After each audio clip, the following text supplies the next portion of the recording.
सुरू करायचं. रेडी. तंत्रयुक्तीनां प्रायोगिकम् उपयोगः. तंत्रयुक्ति ये थ्योरेटिकल टॉपिक, उसका प्रैक्टिकल से जो संबंध नहीं आता है, वो तंत्रयुक्ति जो रिसर्च करता है उसको लिटरेरी रिसर्च माना जाएगा, क्योंकि उसका प्रैक्टिकल से कोई संबंध नहीं है. पेशेंट या फिर ये सब चीजें जो, क्योंकि प्रैक्टिकल इम्प्लीकेशन उसका होता है ये हमको पता ही नहीं, इसलिए हम ये सोचते हैं कि तंत्रयुक्तियां थ्योरेटिकल सब्जेक्ट है. जबकि आयुर्वेद, जुडिशियरी, लॉ, एडमिनिस्ट्रेशन, अर्थशास्त्र, इवन कामशास्त्र, ज्योतिष्य, ये सब अप्लाइड साइंसेस हैं. इन सब अप्लाइड साइंसेस में तंत्रयुक्तियों का बहुत महत्वपूर्ण योगदान है. आयुर्वेद में तो तंत्रयुक्तियों का इतना महत्व बताया है कि जो तंत्रयुक्ति बगैर पढ़े आयुर्वेद शास्त्र पढ़ ले, उसमें वो पढ़ाई नहीं है ऐसा समझा जाए. अलग दृष्टि मिलती तंत्रयुक्तियों के पढ़ने से. आज का लेक्चर जो है वो तंत्रयुक्तियों का प्रायोगिक महत्व समझाने वाला लेक्चर है.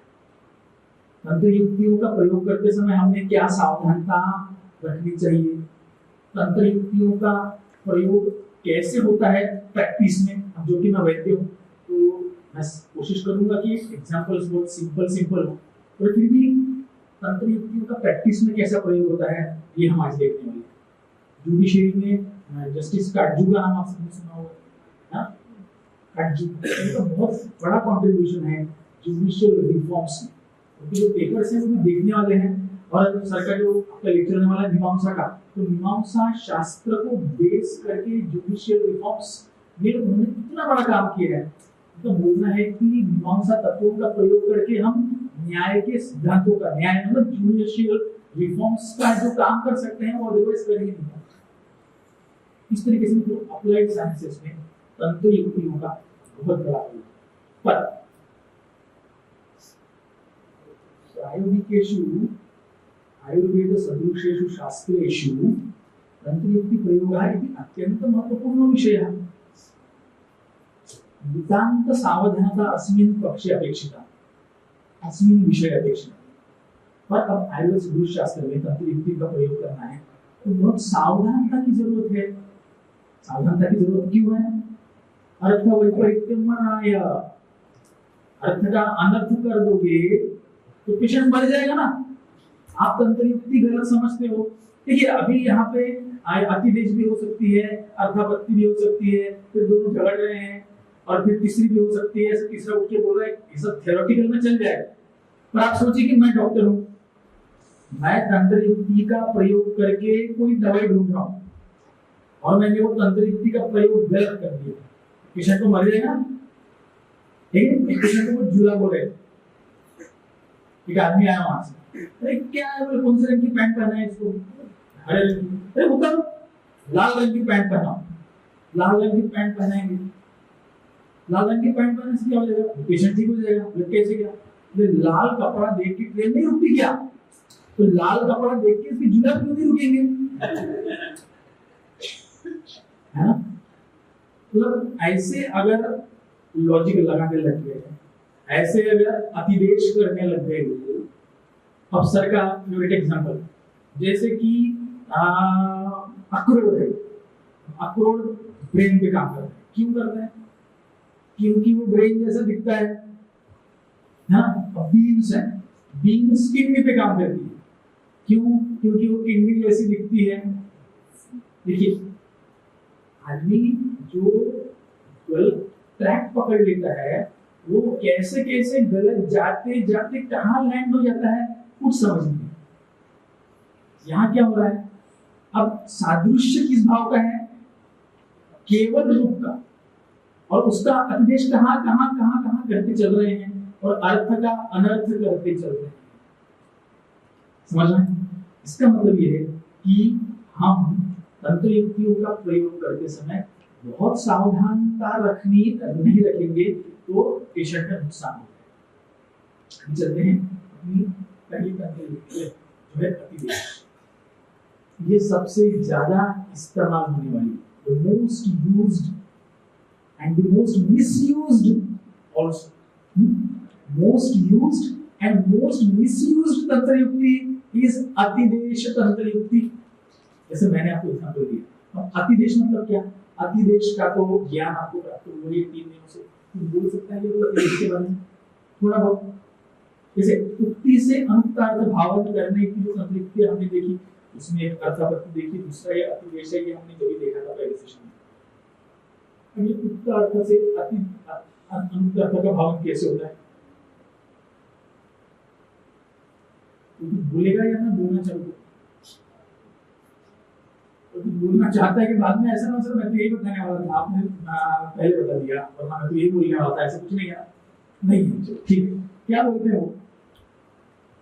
एकत्र उक्तस्य नियमस्य विधेयवा अन्यत्र योजना। एक जगह पे जो विधि बताई है या फिर जो तत्व बताया है, जो नियम बताया है, उसका अन्यत्र योजना, उसको अन्यत्र लगाना। What is this? This is extended application. Extended application. एक जगह जो बता रहे हैं उसको दूसरी जगह अप्लाई करना। ओके? अब शास्त्र में अतिदेश जो होता है वो 2 तरीके का पढ़ना चाहिए। एक वो जो तंत्र कर्ता ने करके दिखाया है, मतलब आप किताब पढ़ रहे हैं तो किताब में तंत्र कर्ता ने खुद अतिदेश किया हुआ है।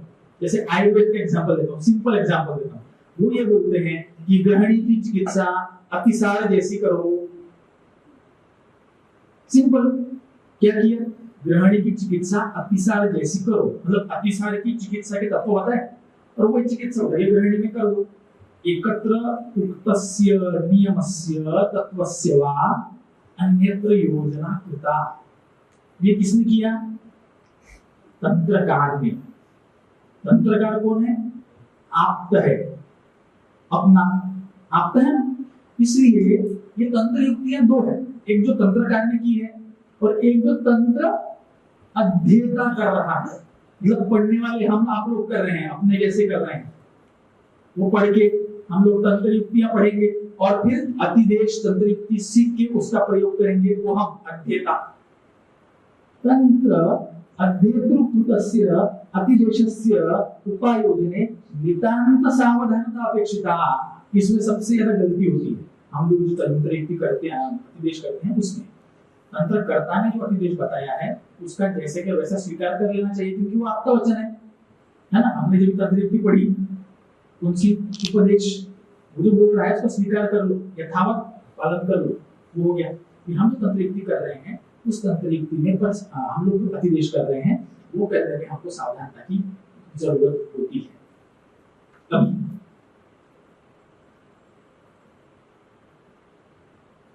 अतिदेश जो है वो प्रायः इव वद आदि सदृश्यवाचक शब्द ही होती।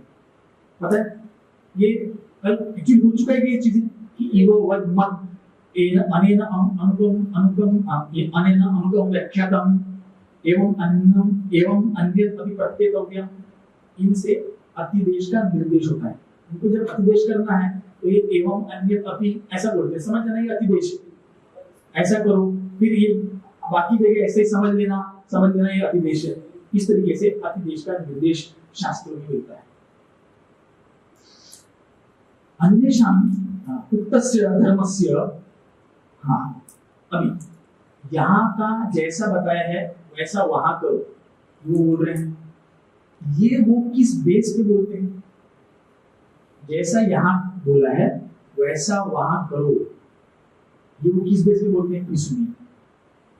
उक्तस्य धर्मस्य साधर्म्या अन्यत्र योजनम नाम अतिदेशः। उक्तस्य एकत्र उक्तस्य धर्मस्य साधर्म्या अन्यत्र योजना, वो जो धर्म के बारे में बात कर रहे हैं उसका साधन में जहां है वहां उसकी योजना करना। अभी फिलहाल सुन लीजिए। तत्रायण इव वद आदि सदृश शब्दैः कथ्यते। अनेन अमुकं व्यक्तित्वम् एवं अन्यदपि प्रत्यतव्यम् एवं अन्यदपि ध्येयं ज्ञेयम् एवं अग्रे अपि इन परिभाषाओं से अतिदेश का निर्देश होता है। अभी अतिदेशस्य प्रकारः व्याकरण शास्त्रे मीमांसा शास्त्रे निर्दिष्टः। इनसे ये जो लास्ट है ना, अतिदेशस्य अधिकार क्षेत्रम निर्दिष्ट अवधो विद्यते। मतलब एक चीज मुझे बताइए, पहले इस बारे में थोड़ा डिस्कस करिए। ये औरत जो है ये गरीब गाय है, बोलते ना, ये गौ स्वभाव की औरत है, ये गौ औरत है। किस किस भाव का अतिदेश है?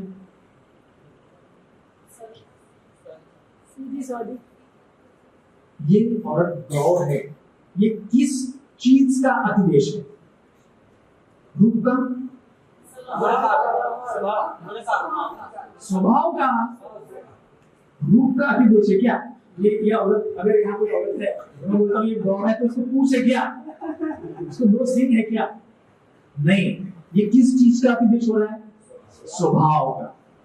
अब ये जो अतिदेश का अवधि बोला मैंने, अतिदेशस्य अधिकार क्षेत्रम निर्दिष्टावधौ एव विद्यते इति कदापि न विस्मरणीयम्।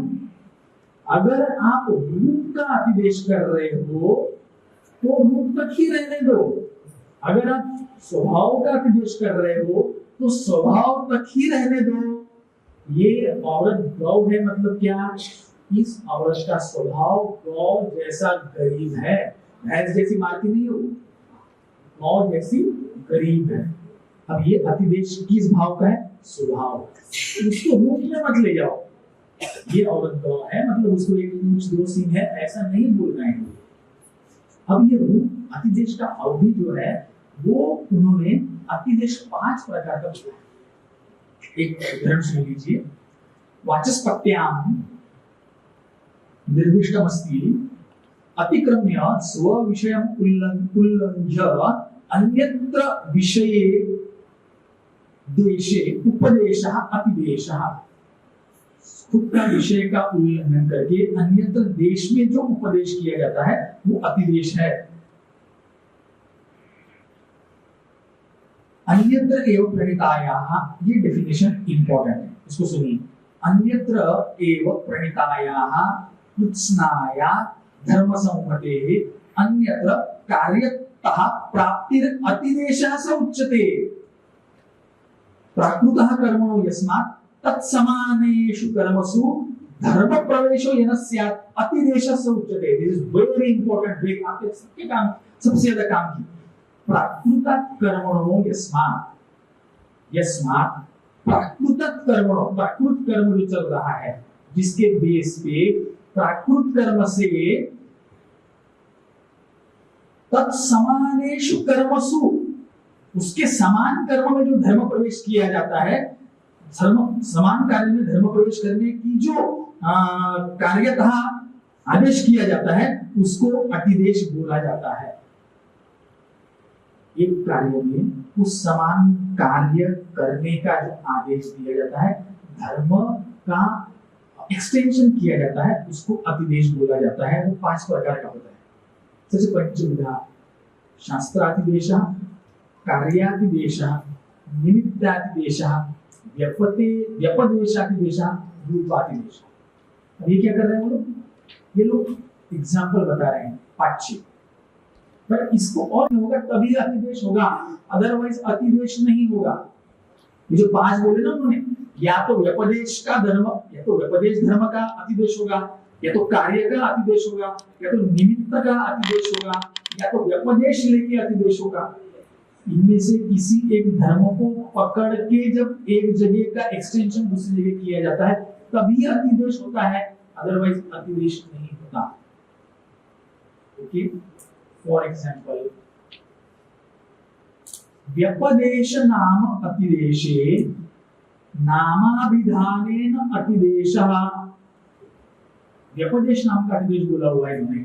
क्या बोलते हैं कि उससे नामतः अतिदेश होता है। जैसे कि आयुर्वेद वाले बोलते हैं कि वात रक्त करके एक रोग है, उस वात रक्त के जो पूर्व रूप होते हैं वो कुष्ठ जैसे होते हैं। वात रक्त नाम के व्याधि के पूर्व रूप मतलब प्रोड्रोमल सिम्टम्स, प्रोड्रोमल साइंस, पहले होने वाले।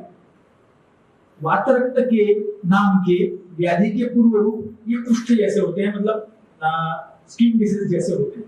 इसमें क्या हुआ, वात रक्त ये व्याधि का नाम है, कुष्ठ ये व्याधि का नाम है, ये हुआ नाम से अतिदेश। इस नाम के व्याधि की चिकित्सा उस नाम के व्याधि के जैसी करो, ये क्या हुआ, नामतः अतिदेश हुआ। ये एक प्रकार हो गया। कॉम्प्लिकेट जा रहा है क्या, कुछ और अलग अलग तरीके से आऊं क्या, अलग एंगल से आऊं। और एक उदाहरण दूं, रूप अतिदेश। रूप अतिदेश है ना, पांडुस्तु केतकी धूमि सन्निभा, मतलब या फिर भेद का वर्ण। पांडु, पांडु मतलब एनीमिया। एनीमिया का पेशेंट जो है वो मेंढक जैसे दिखता है, पीला। ये रूप का अतिदेश है, रूप धर्म का। जैसा मेंढक का रूप है वैसा रूप उस पांडु के पेशेंट का हो जाता है। ये किस धर्म का अतिदेश है, रूप का। इससे पहले किसका अतिदेश हुआ, नाम से अतिदेश हुआ। मतलब वात रक्ताख्यस्य व्याधेः पूर्व रूपाणि कुष्ठाख्य व्याधेः समानानि, है वो था नाम से अतिदेश। इसका इस जैसी करो, चाइना का स्वभाव पाकिस्तान जैसा है, इसका उसके जैसी हो गया नाम से। ये रूप का हो गया, ये भैंस जैसी दिखती है, वो बंदर जैसी दिखती है, रूप का हो। निमित्तातिदेश, निमित्त नाम के अतिदेशे हेतु अतिदेशा क्रियते, यही हेतु भी भेदो रोगो जायते तैहि प्रमेयः। अब ये निमित्त का अतिदेश हो रहा है, हेतु का। जिस हेतु से मेदो रोग होता है उन्हीं हेतुओं से प्रमेय मतलब डायबिटीज भी होता है। अगर दही खाओगे मोटे बनोगे तो मोटापा बढ़ाने वाली जो खाद्य पदार्थ हैं वही निमित्त है आपके डायबिटीज होने का। ये किस चीज का अतिदेश है, ये हेतु का अतिदेश, निमित्त का अतिदेश। ये मैं प्रकार क्यों बता रहा हूं आपको, ये प्रकार इसलिए बता रहा हूं कि इन प्रकारों तक अतिदेश लिमिटेड रहता है।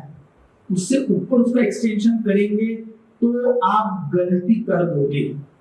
देखिए एक एग्जांपल देता हूं तो और समझ में आ जाएगा। एक पेशेंट को जुलाब है, मैंने निदान किया कि वो वातज है।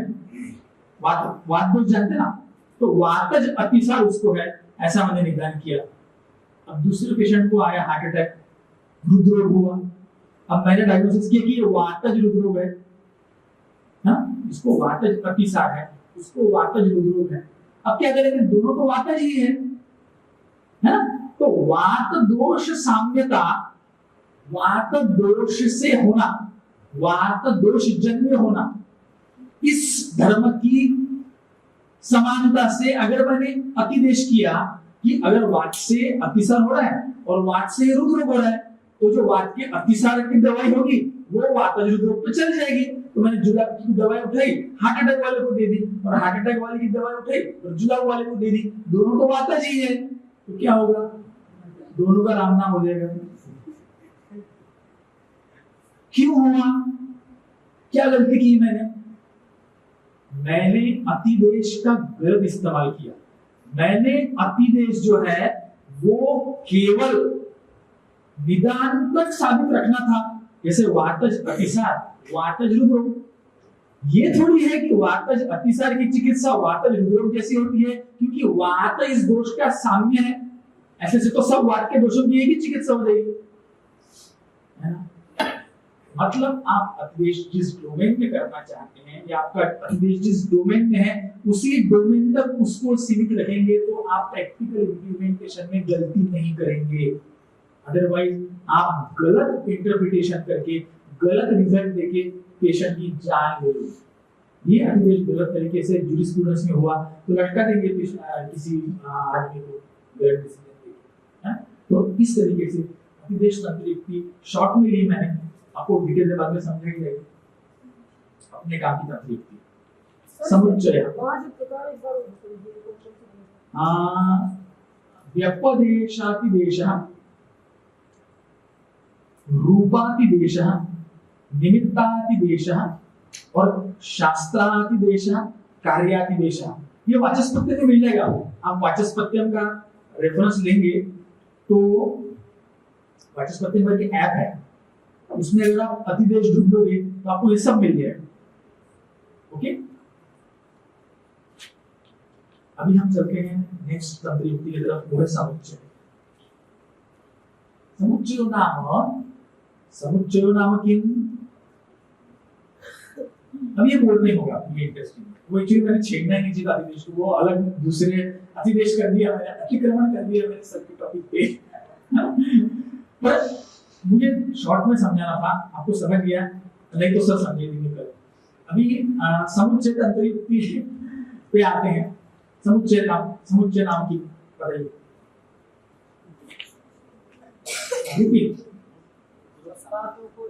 सामूहिक चाय, बंदर, एरोप्लेन। आपको तो सभी पता है यार, नेक्स्ट स्लाइड पे चलेंगे क्या? थोड़ा शॉर्ट में बता देखिए, ये जो समुच्चय है, इदंच इदंच इदंच इति कृत्वा समुच्चयः, ये समानों में होता है, उनमें भी कोई समान धर्मत्व चाहिए, समानों का समुच्चय होता है। जैसे मैंने बोला चाय, कुत्ता, एरोप्लेन, कौन सा समुच्चय बताइए, कौन सा ग्रुप हुआ है?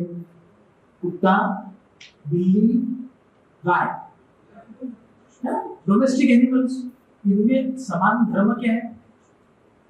डोमेस्टिकेटेड, मतलब डोमेस्टिकेशन और एनिमल होना, इनमें समान धर्म है।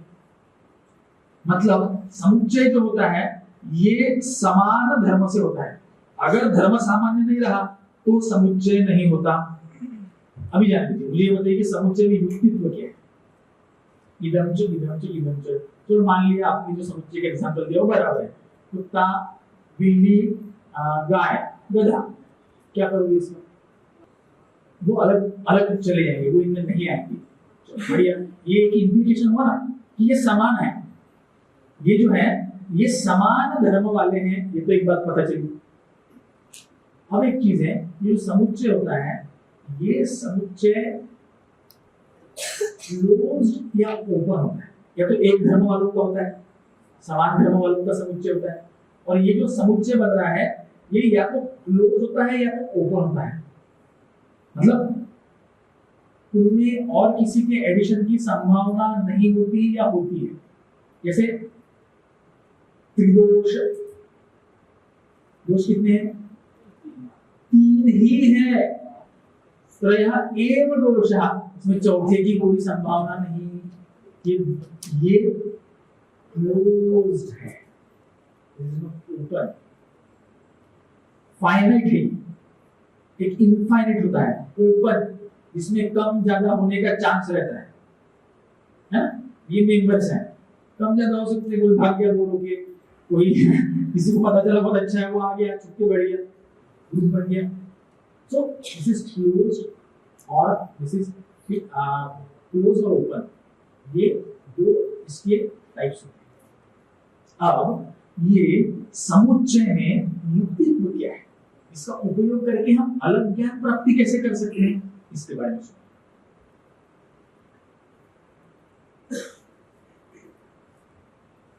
सामान्यम हि खलु समुच्चयस्य आलम्बनम। ओके, उक्तम ही चरकेण, चरक बोला हुआ है, सामान्यम एकत्व कर्मी, अनेकेषां एकस्मिन् गणे अन्वयः कस्यचित् विशेष धर्म सामान्येन भवति, कस्यचित् धर्म सामान्येन भवति। यथा आम्रम, बदरम, जम्बीरम, कदली, फलत्व सामान्येन अंकिताः, ये फल है इसलिए फलों के ग्रुप में आएंगे। अब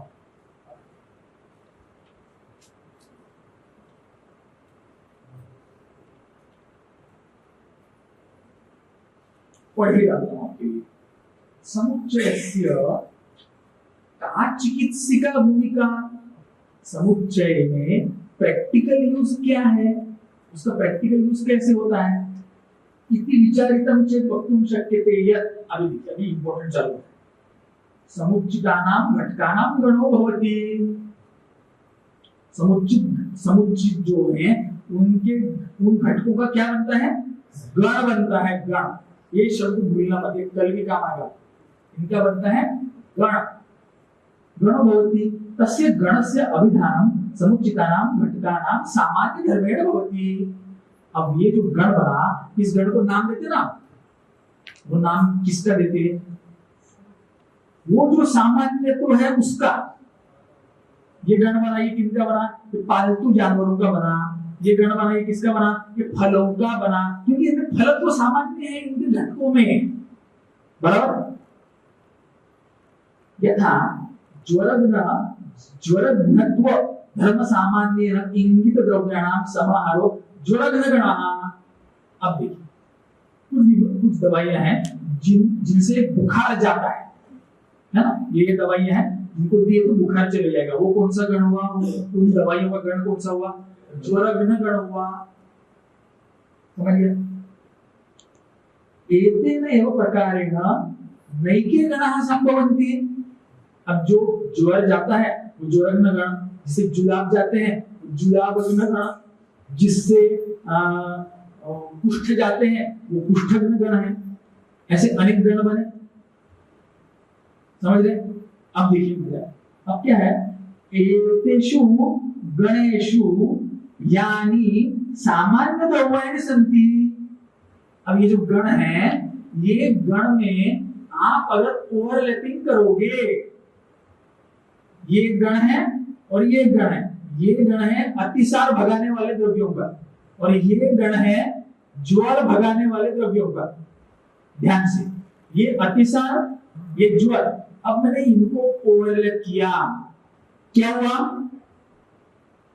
ओवरलैप किया। देखिए क्या बोल रहे हैं, एतेषु गणेषु यानी सामान्य द्रव्याणि सन्ति तर्हि नूतनस्य संकर धर्म जन्यस्य गणस्य संयोजनं भवति।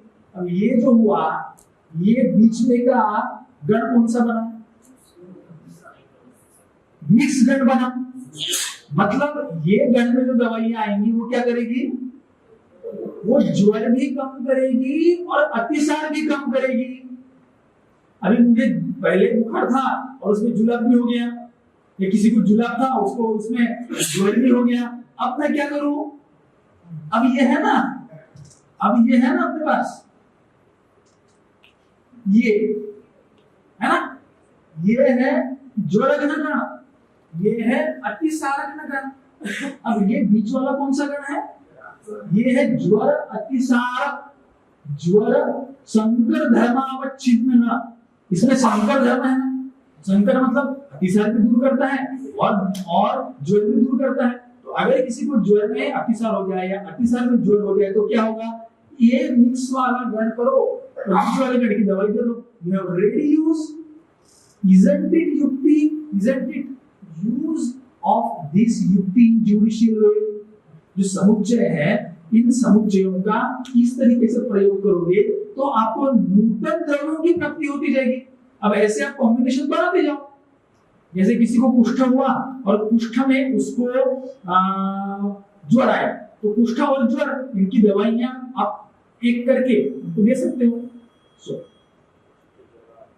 इस तरीके से समुच्चय तंत्र युक्ति का प्रयोग करके आप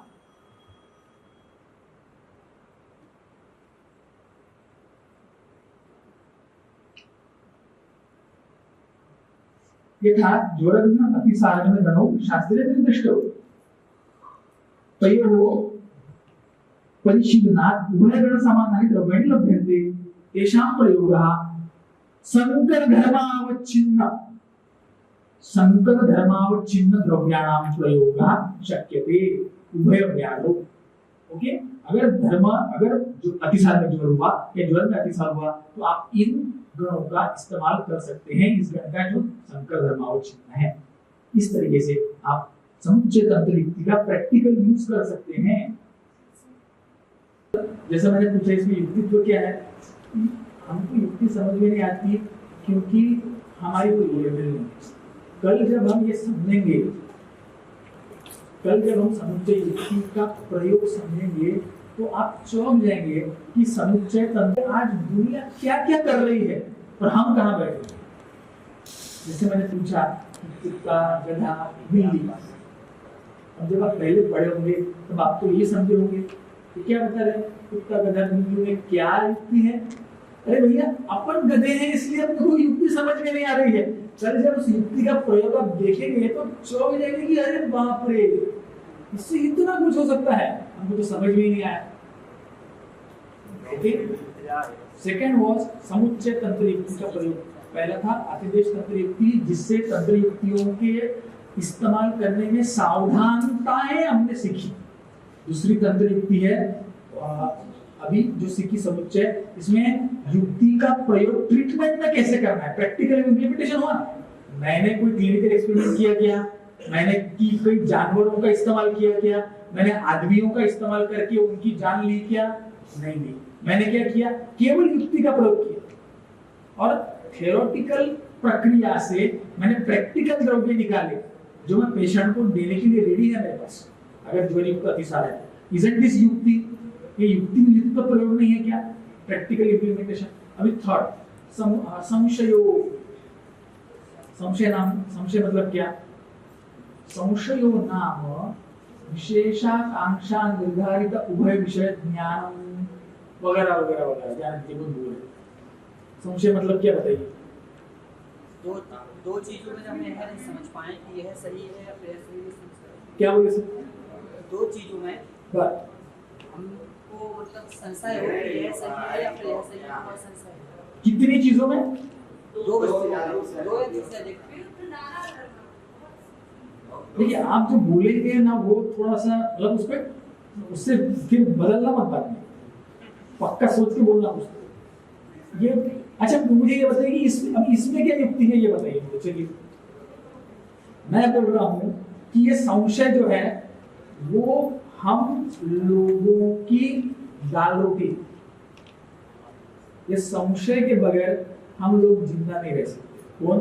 डॉक्टर लोग।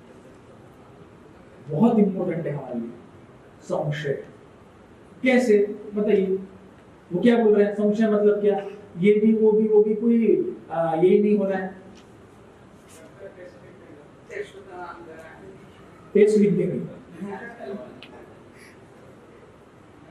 मतलब एक सामान्य व्याख्या अगर देखेंगे तो संशय में कोई भी युक्ति नजर नहीं आती। ये मान रहे क्या?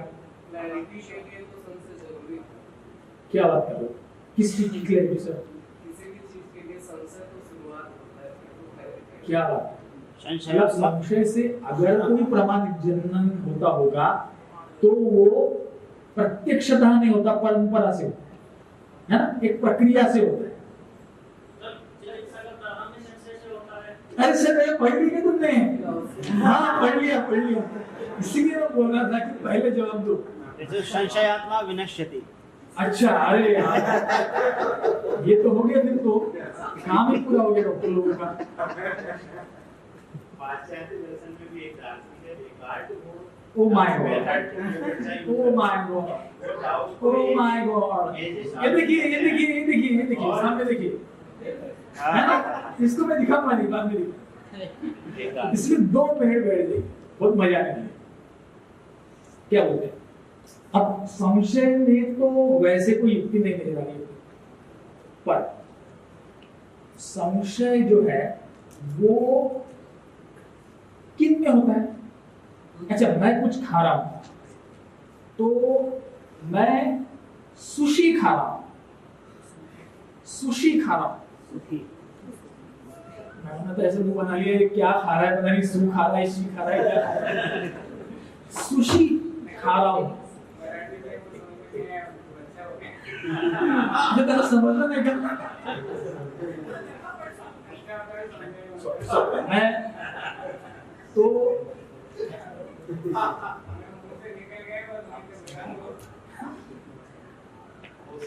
if I am eating some dish, would you ever suspect that I must be eating sushi? No. Why? Because you don't know what is sushi. What is sushi? Take your mobile and search what is sushi. It's very delicious Japanese dish. Now, why you didn't suspect that I am eating sushi? Because you don't know what is sushi. See, now we are coming to the crux of the problem, or crux or extract of our discussion. आपको संशय कब होता है? उन्होंने बताया था, इनमें से किसी ने बताया था संशय कब होता है? जब आपको पता है तभी आपको संशय होता है। जिस चीज के बारे में आपको पता है उसी चीज के बारे में आपको संशय होता है। जिस चीज के बारे में आपको पता नहीं है उस चीज के बारे में आपको संशय नहीं होता। मैं दाल चावल खा रहा हूँ या समोसा खा रहा हूँ या आलू बोंडा खा रहा हूँ, ये संशय कब होगा? जब आलू बोंडा भी पता है और समोसा भी पता है। अब मैं सुशी खा रहा हूँ, ये तो हमको पता ही ना चले क्योंकि हमको सुशी पता ही नहीं है। तो उसी चीज के बारे में संशय होता है जिस चीज के बारे में कुछ जानकारी नहीं। देखिए मैं क्या बोल रहा हूँ, पहले तो जानकारी होनी चाहिए। बिल्कुल जानकारी नहीं हो तब भी संशय हो जाता है। पूर्ण जानकारी नहीं हो तब भी संशय होता है। नहीं, अज्ञात वस्तु का संशय होता है क्या सर? आप बताइए, अज्ञात वस्तु है ना, जो ज्ञात ही नहीं है उसका संशय कैसे होगा? अरे भूत का संशय, भूत मालूम है तभी तो भूत का संशय होगा ना। भूत नाम की चीज ही नहीं मालूम तो संशय कैसे होगा?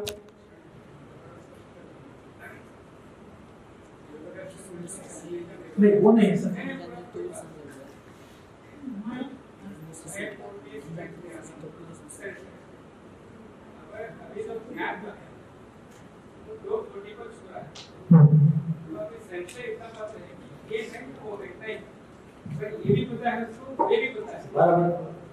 सर ने क्या बोला समझ में आया ना आपको? ये आगे आने वाला है, वह कोटि का ज्ञान।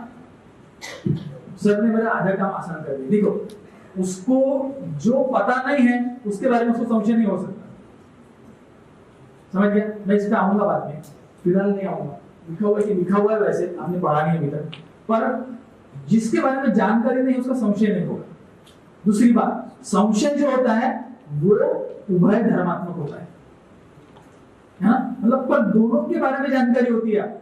जैसे स्थाणुर्वा पुरुषोवा, अब ये संशय का निरसन हुआ तो क्या निकलता है? स्थाणुर्वा पुरुषोवा, ऐसा आपको संशय हुआ तो गधा निकलता है क्या वहां से? क्यों नहीं निकलता? क्यों? क्योंकि जो अब बहुत जरूरी है, जो आपके संशय के परिप्रेक्ष्य में आएगा वही फाइनल में आएगा ना। स्थाणुर्वा पुरुषोवा ये संशय होगा तो उसका रिजल्ट क्या होगा? या तो स्थाणु या तो पुरुष। अगर ये संशय नहीं होगा तो आपको फाइनल डायग्नोसिस भी नहीं होगा। अब डॉक्टर के बारे में, डॉक्टर बन के सोच के देखिए क्या बोल रहे हैं? अत्र संस्मरणीयं यत् ज्ञानादेव संशयो जायते। एक मिनट,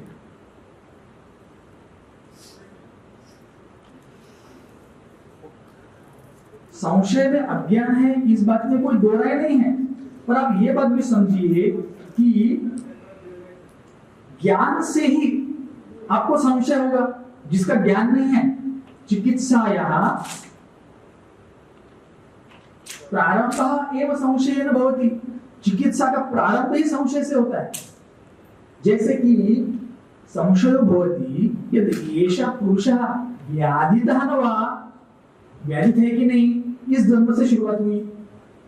अत्र संस्मरणीयं यत् ज्ञानादेव संशयो जायते। अभी देखो, यस्य व्याधेर ज्ञानम नास्ति तस्य संशयोपि न भवति। अरे जिस बीमारी के बारे में मुझे पता ही नहीं है, उस बीमारी के होने का संशय हो सकता है कि मुझे? आप लोग मुझे बताइए, मुझे कावासाकी डिजीज हुआ है क्या? या मुझे कैसे मालूम किसी को कावासाकी डिजीज है? अरे जिसको पता ही नहीं कावासाकी नाम का डिजीज होता है, वो ये संशय कैसे करे कि कावासाकी डिजीज हो सकता है ये बच्चे को? सी यस्य व्याधिर ज्ञानम नास्ति तस्य संशयो न भवति। यथा कावासाकी नामकं व्याधिं ये न जानन्ति तेषु तत् विषयकः संशयः न जायते। असंशयात् तस्य व्याधिर निदानम् अपि न भवति। अब संशय नहीं हुआ तो व्याधि का निदान भी नहीं होगा। डिफरेंशियल डायग्नोसिस मालूम है क्या आपको?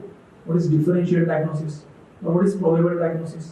डिफरेंशियल डायग्नोसिस में क्या करते हैं, एक जैसे लक्षणों वाले बहुत सारे व्याधियों का विचार करते हैं।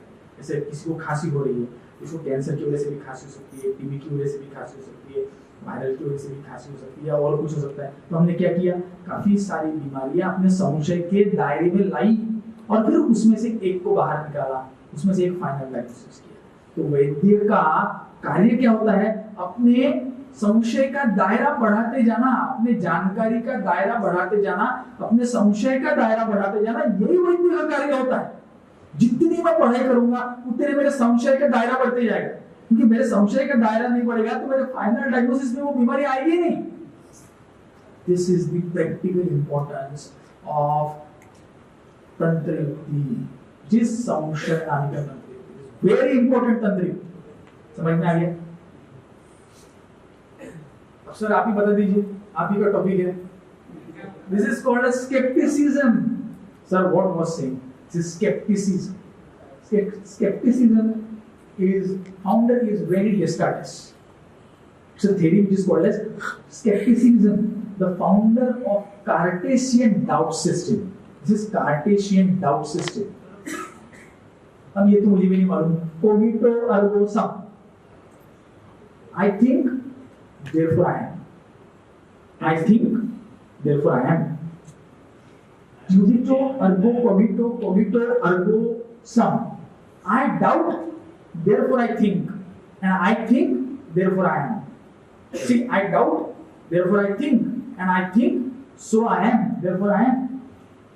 Cartesian doubt is a mathematical system which uses doubt as a root of knowledge by identifying that what cannot be doubted. What he says, sensory experiences, the primary modes of knowledge, are often erroneous and therefore must be doubted. This theory puts all the ideas and thoughts and matter in doubt.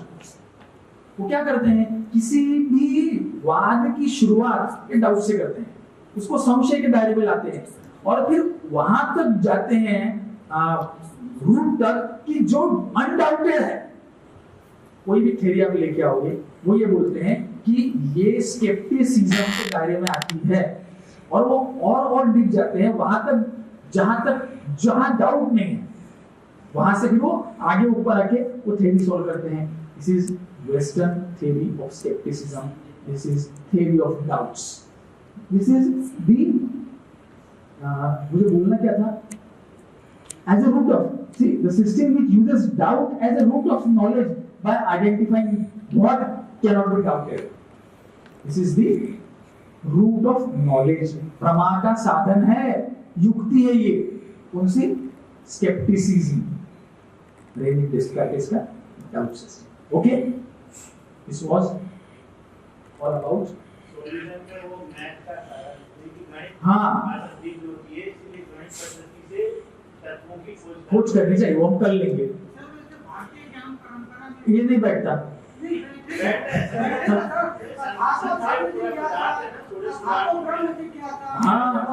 हाँ पदार्थों में। अरे sir संशय के बारे में काफी सारा मैटर है अपने पास।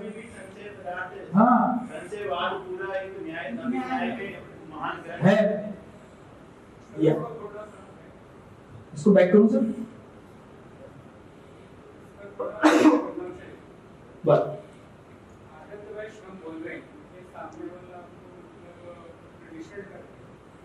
आदत हो गई, जो कह दिया डाउट क्या है? I think therefore I existence. अगर मैं नहीं हूँ तो क्या मैं विचार कर सकता हूँ? नहीं कर सकता। इसलिए उसको घुमाओ, आया therefore आया। हाँ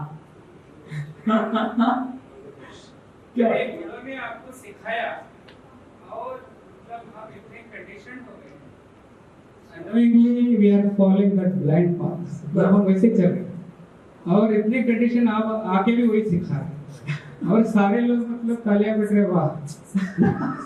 इस अभी पर उस पर विचार होना चाहिए ना कि whether it is perfect, correct or not.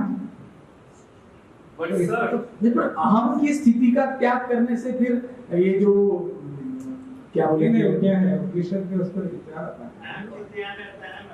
आत्मा के स्वास्थ्य का प्रमाण नहीं, आप तो फिर कार्य को पहले दिखा रहे हैं, कारण को बाद में दिखा रहे हैं। You are actually finding result previously and after that you are getting the cause.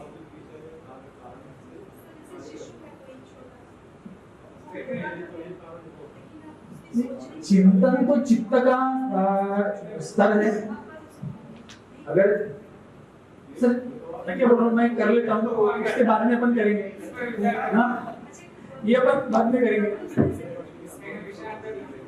देखिए ये मैंने यहाँ क्यों this is western thinking system which promotes suspicion. You suspect whatever comes in front of you.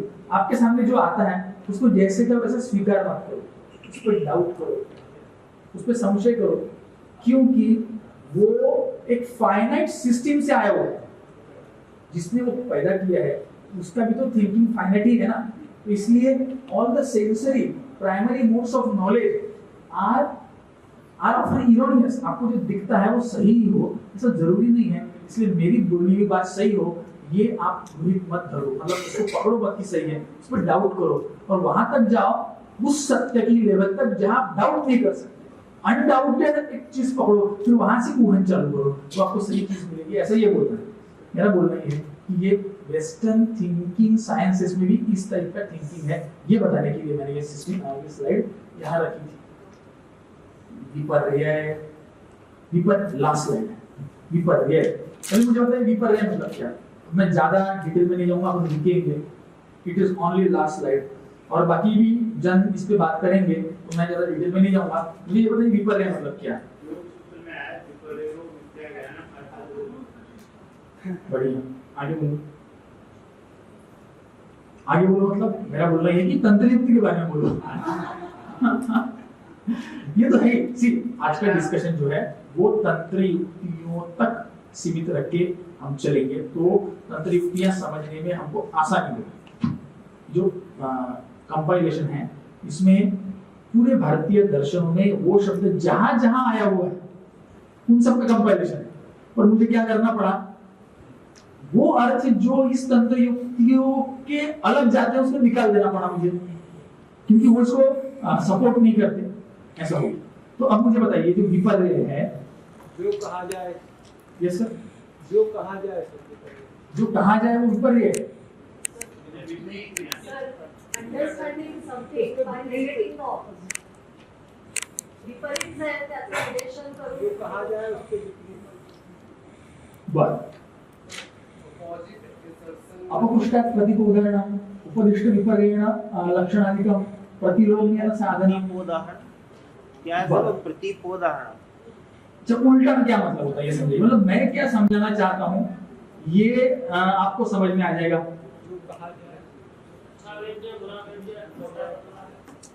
अच्छा देखो ये क्या, अभी देखो सीरियसली ये क्या बोल रहे हैं, अच्छा बुरा है ना, ये विपर्य है ऐसा बोल रहे हैं, मतलब उल्टा। सही बात है सर, ये बोलना चाहते हैं आप। ये बोल रहे हैं कि मैं अच्छा आदमी हूं, इसका विपर्य क्या हुआ। ये बोल रहे हैं कि मैं नहीं, क्या बोला आपने, देखो देखो सर फंस गए आप लोग। आप क्या बोल रहे हो, मैं अच्छा आदमी हूं, इसका विपर्य क्या हुआ, मैं बुरा आदमी अरे यार ये कहाँ उल्टा हो गया? अरे मैं अच्छा हूँ इसका उल्टा क्या होता है? मैं बुरा हूँ, हाँ ना? नहीं, फंस गया। मैं अच्छा हूँ इसका बुरा क्या, इसका उल्टा क्या है? मैं अच्छा हूँ इसका उल्टा क्या है? मैं बुरा हूँ। सही बात है। तो विपर्य कहाँ हुआ? तो वो नेगेट करना है, ऑपोजिट जवाब नेगेट करना है। मैं अच्छा हूँ इसका उल्टा क्या होता है? मैं बुरा हूँ, ये तो उल्टा हुआ ना। यहाँ उल्टा नहीं है। तस्यैव अर्थस्य प्रतिलोम्येन प्रतिपादनम भवति। उन्होंने क्या बोला? मैं अच्छा हूँ। आपने क्या बोला? आप बुरे नहीं हो। तो अर्थ में विपर्य कहाँ है? अर्थ तो वही है, शब्दों में उल्टापन हो गया। समझ रहे क्या? अरे यार, मैं अच्छा हूं इसका उल्टा करो तो मैं बुरा हूं, यही उल्टा होगा ना। वो क्या बोल रहा है? मैं अच्छा हूं इसका ये मतलब है कि मैं बुरा नहीं हूं। तो अर्थ में वही है, ये समझ में आना चाहिए। ये समझ में नहीं आएगा तो विपर्य की वाट लग जाएगी पूरी। देखिए क्या बोल रहा है वो? परिभाषोक्तैः प्रातिलोम्यं प्रतीप उदाहरणं वैपरीत्यम् आदयः शब्दाः अस्याः युक्ते विलोमार्थ संज्ञनत्वं सूचयति। ओके, विलोमार्थ लेना है, परंतु सूक्ष्म चिंतनात् प्रदत्त दृष्टान्तैश्च स्पष्टं भवति यत् अर्थ विपर्ये अर्थ विरोधो नास्ति, अपितु तस्यैव अर्थस्य प्रतिपादनं पदव्यतासेन भवति। यथा सम्यक, अब देखिए, सम्यक स्निग्धे, यहां एग्जांपल दिया है, पुरुष शैथिल्यम जायते। जिसको आप घी या तेल पीने को देते हैं, उसके मल में गाढ़ापन नहीं रहता, वो हार्ड नहीं होता, वो सॉफ्ट हो जाता है। देखिए, सम्यक स्निग्धे पुरुष शैथिल्यम भवति। समझ में आ रहा है कि समझाऊं? देखो, जिसको आपने तेल या घी पिलाया, उसके फीसेस, उसका मल, ये गाढ़ा कड़ा नहीं रहेगा, पतला हो जाए। समझ गया? ये वाक्य है। इति एतस्य वाक्यस्य विपर्ययः कहा? सम्यक् स्निग्धे पुरुष ग्रथितत्वं भवति इति न। इसका उल्टा ये हुआ क्या कि सम्यक् स्निग्ध का पुरुष ग्रथित हो जाता है? नहीं, अपितु असम्यक् स्निग्धे पुरुष ग्रथित्वं भवति इति। अगर मैंने किसी को घी पिलाया तो उसका पुरुष ये स्निग्ध हो जाए। इसका उल्टा करेंगे, अर्थ ही उल्टा लेंगे तो क्या होगा? अगर घी देंगे तो कड़ा हो जाएगा, ऐसा करना पड़ेगा। पर वैसा अर्थ नहीं होता। प्रतिलोम्येन साधनं किं भवति? असम्यक् स्निग्धे पुरुष ग्रथित्वं भवति इति। एव तस्मात् अविरुद्धस्य अविरुद्धस्यैव नूतन अर्थस्य प्रतिपादनं वैपरीत्येन भवति इति वक्तुं शक्यते। अतः चिन्तनीयं यत् यदि विपर्येण विरुद्धार्थ प्रतिपादनं भवेत् तर्हि प्रमाजननम् अशक्य एव। अगर उल्टा हो जाएगा तो प्रमाजनन होगा ही नहीं। जैसे कि कृशा भीरवः दुश्चिकित्स्या। कृशा मतलब जो बहुत पतले हैं, मरियल सिंगल हड्डी, और दुश्चिकित्स्या और भीरवा मतलब जो डरने वाले हैं। ये दवाई लेते क्या? नहीं, इससे मुझे गर्मी हो जाती है। वो दवाई लो, नहीं, उससे मुझे ठंड हो जाती है। ये कह रहे नहीं, इससे मुझे चक्कर आते हैं। कुछ करने नहीं देता वो पेशेंट। तो कृशा मतलब जो पतले हैं बहुत, और भीरवा मतलब जो डरने वाले हैं, वो दुश्चिकित्स्या। ये सिद्धांत है, सुश्रुत ने बताया है। इसका प्रतिलोम करो, इसका विपर्य करो। इसका विपर्य ये होगा, कृशा भीरवा सुचिकित्स्या। अगर किया तो अर्थ का, ऐसा नहीं होता है कि नहीं? तदा प्रतिपादितस्य अर्थस्य अनर्थ एव स्यात्। आपका सूत्र ही बदल जाएगा ना, आपका तत्व ही बदल जाएगा अगर आप ऐसा विपर्य करोगे तो। वो क्या बोल रहा है, कृष और भीरू ये दुष्ट चिकित्से होते हैं, इनकी ट्रीटमेंट आसान नहीं होती। उसका उल्टा अगर आप ये करेंगे इनकी ट्रीटमेंट आसान होती है, तो तत्व ही बदल जाएगा। आप प्रमाजनन ही नहीं कर पाओगे अगर आप ऐसा विपर्य करोगे तो। इसलिए विपर्य करते समय ये ध्यान में रखा जाता है कि आपको अर्थ ही पूरा नहीं पलट देना रहता है, उसी अर्थ का भावन विरुद्ध शब्दों में होता है। जैसे मैं बोल रहा हूँ, मतलब मैं काला नहीं हूँ, इस शब्द से उसका अर्थ किया जाता है।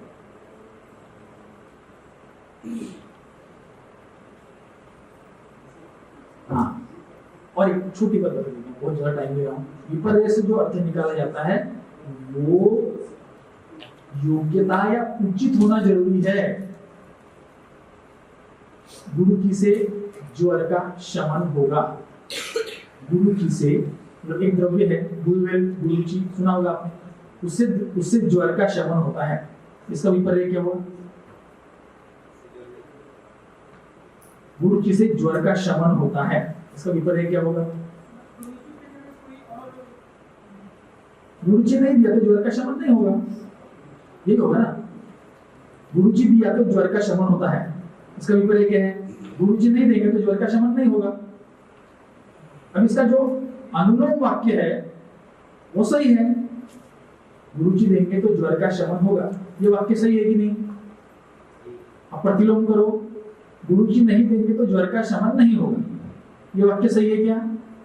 नहीं नहीं नहीं, बिना गुरुजी के भी ज्वर शमन हो सकता है ना, और दवाई देके। मतलब विपरीत से जो अर्थ करोगे वो योग्य होना जरूरी है, उसको टेकन ग्रांटेड मत करो। समझ रहे क्या? अब देखो,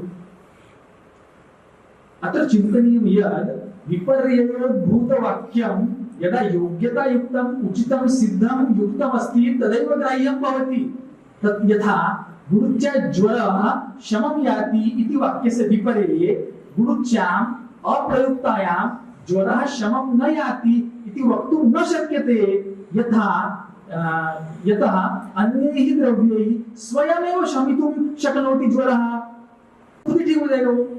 आप क्या बोल रहे हैं? गुरुजी नहीं दिया तो ज्वर का शमन नहीं होगा, ऐसा बोल रहे हैं ना? ऐसा नहीं है, गुरुजी नहीं दिया तो भी अपने आप चले जाएगा वो। तो जो विपर्य करके आपने अर्थ निकाला था वो हर बार जरूरी है, ऐसा जरूरी सही है, ऐसा जरूरी नहीं होता। तब क्या? अत्र संस्मर्तव्यं यद् व्यतिरेक सिद्धिर्यद् भवति यत्र भवति तत्रैव विपर्ययः करणीयः। उल्टा करने से जहाँ सिद्धि होगी वहीं पे आपको विपर्य करके अर्थ निकालना है। अगर उल्टा करके अर्थ सिद्धि नहीं होती तो वो अर्थ नहीं लेना है। समझ गए क्या? इसी तरीके का इस्तेमाल करके आपको विपर्य से अर्थ निकालना पड़ेगा।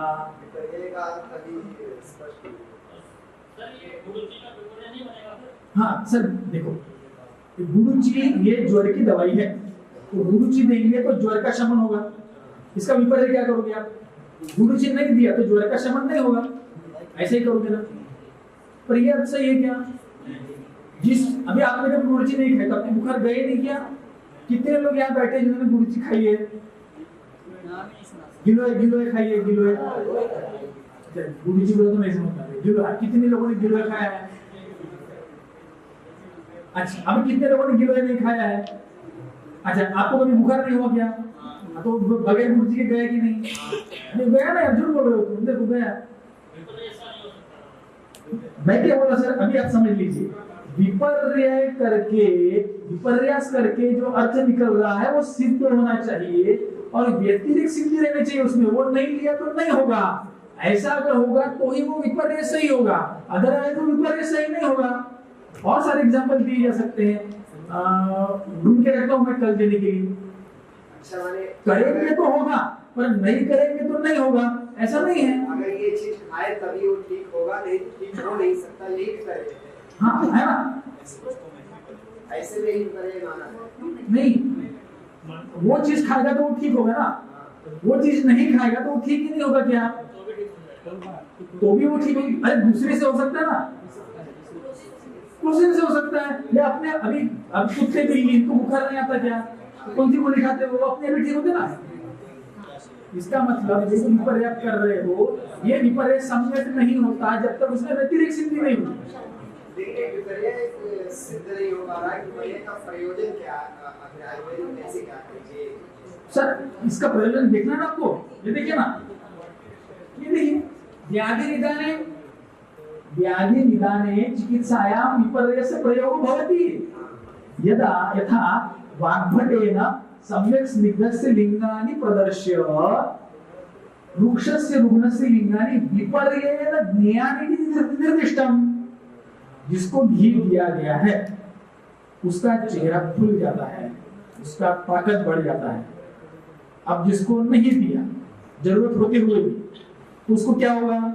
उसकी ताकत नहीं बढ़ेगी, उसका पुरुष रुक्ष रह जाएगा। ये उससे मतलब निकलता है ना। ये क्या हो रहा है? वाग्भटेन सम्यक् स्निग्धस्य लिंगानि प्रदर्श्य वृक्षस्य रुग्णस्य लिंगानि विपर्येण ज्ञेयानि इति प्रतिष्ठम्। बिल्कुल करते हैं सर। मैं एक बार ये खत्म करूंगा। पथ्यापथ्य निर्देशे विपर्ययो प्रयुज्यते यथा निदानोक्तानि उपसेरते विपरीत निदानोक्तानि न उपसेरते। मतलब क्या है? जैसे आपने आइसक्रीम खाया या फिर आप आइसक्रीम खाते हैं, आप कोल्ड ड्रिंक पीते हैं तो आपको सर्दी हो जाती है। तो मैंने क्या बोला? आइसक्रीम जैसे द्रव्यों का प्रयोग मत करो जिससे बीमारी बढ़ती है, उसका प्रयोग मत करो, विपरीत का करो। मतलब ठंडी चीजों से आपको सर्दी होती है तो ठंडों का प्रयोग मत करो, गर्म का करो। गर्म पानी पीते जाओ, गर्म चाय पीते जाओ, अदरक खाते जाओ। ये चिकित्सा हुई ना। इसका निर्देश कैसे किया मैंने? विपर्य ऐसे किया ना। देखो क्या बोल रहा है? निदानोक्तानि उपसेरते। निदानोक्तानि, निदान मतलब जिससे आपको बीमारी होती है, न उपसेरते, उसका सेवन मत करो, उसके विपरीत का सेवन करो। जैसे घी पीने से जुला होता है ना आपको, घी मतलब स्निग्ध द्रव्य है, उसको मत पियो, वृक्ष द्रव्यों का सेवन करो तो जुलाब चले जाएगा। ओके? साध्यत्व प्रयोगे अपि विपर्यस्य सहाय्यं भवति। जैसा कृशः अल्पप्राणभिरवो दुश्चिकित्सा इति उक्ते विपरीतं गृह्यते दृढ़ादयासु चिकित्सेति। पतले मरीज लोग जल्दी ठीक नहीं होते, इसका विपर्य क्या है? मोटे तगड़े ताजे होते, फटक से ठीक हो जाते, दवाई लेके तुरंत दवाई लग जाती है उनको। ये हो गया विपर्य से ज्ञान कर रहे हैं ना। पतले ठीक नहीं होते, इसका विपर्य क्या हुआ? मोटे ठीक हो जाते हैं, है ना। तो इसमें अर्थापत्ति क्यों नहीं है? अर्थापत्ति और विपर्य का तुलनात्मक अध्ययन हम कल करेंगे। ओके? हाँ, चिकित्सायां विपर्यस्य। अब देखो चिकित्सा में पुरुषस्य चिकित्सा, पुरुषस्य वैपरीत्येन मेदुरस्य चिकित्सा करनी है। जैसे कि आपको पतले आदमी को मोटा करना है, आपको पतले आदमी को मोटा करना है, तो आप जो दोगे, उसको घी दोगे, उसको मेवा दोगे, उसको और क्या क्या दोगे, उससे उल्टा करो मोटे को पतला करने में। हाँ बोलिए। Cite some of the references that you told right now that obese person can. This is citing on him. This is absolutely wrong. I think this is not correct. How can you say that fatty people they will be recovered soon with the medicines or whatever? What do you mean by fatty? Where I said fatty? Obese person. No, I didn't say obese. Druda. Druda is healthy. The definition of health is completely different. Healthy doesn't mean that the person who is fit and fitness and healthy both are different things. I mean, the person who is thin doesn't mean that he is. No. कृशः इति व्याधि कृशः केनापि हेतुना कृशः। किसी कारण से जो कृश हो गया है, पतला नहीं। अरे कॉन्स्टिट्यूशन की बात नहीं कर रहे हो। हाँ, कृशः इति जो पतला हो गया है। आपको कोई बीमारी हो गई, वो बहुत दिनों तक चली, अभी आपका वजन कितना है? समझो 60 किलो है। अभी आपको बीमारी हुई, आपका वजन 25 किलो आ गया या 30 किलो आ गया, तो आपका जो बल क्षय हुआ, वजन का क्षय हुआ, उस स्टेज में आपको ठीक करना मुश्किल जाएगा। आपका जो नॉर्मल वेट है उस वेट के स्टेज में आप दवाइयों को जल्दी रिस्पॉन्ड करेंगे। आपका ओज बोलो या बल बोलो, बल की जरूरत होती है ना। हाँ, क्वेश्चन मतलब जो उसका कॉन्स्टिट्यूशन है उससे थिन, नॉट थिन। हाँ, he is not saying that वो तो उल्टा मेदो रोग का तो ये किया हुआ है, क्या निषेध किया है। बोलते कि मेदो रोग की चिकित्सा नहीं है, मोटापा सबसे बेकार बीमारी बोली है। तो जो पतले मतलब व्याधि से कुषित हो गए वो। ओके, सो और जैसे किसी को जुला हुआ है तो क्या बोलते हैं, अगर वो इन्फेक्टिव डायरिया है तो उसको रोको मत। आजकल क्या करते हैं, अरे सर मेरे को लूज मोशन हो रहा है, दे दो लोमोटिल, दे दो रिडॉल, दे दो या और कुछ दे दो, उसको रोक दो। ये क्या बोलते हैं, स्रावतः सामस्य रक्तपित्तस्य स्तम्भनं न करणीयम। फिर ये अलग एग्जांपल हो जाएगा।